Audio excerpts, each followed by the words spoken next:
Microsoft Exchange integration. If you would like to link your wayfinding to a Microsoft Exchange calendar, there are a few simple steps needed to put this in place.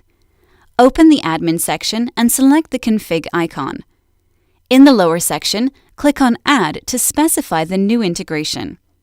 From the drop-down list, select Exchange and enter your own description for this service.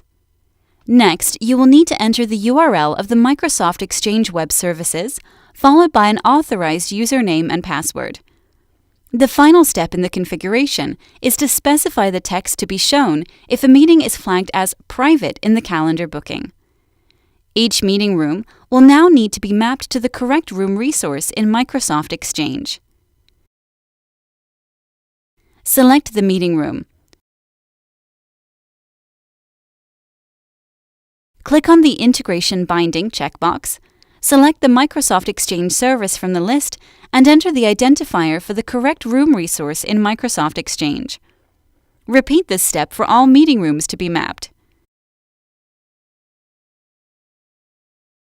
Once done, the bookings made in Microsoft Exchange will appear automatically on your wayfinding and door sign screens.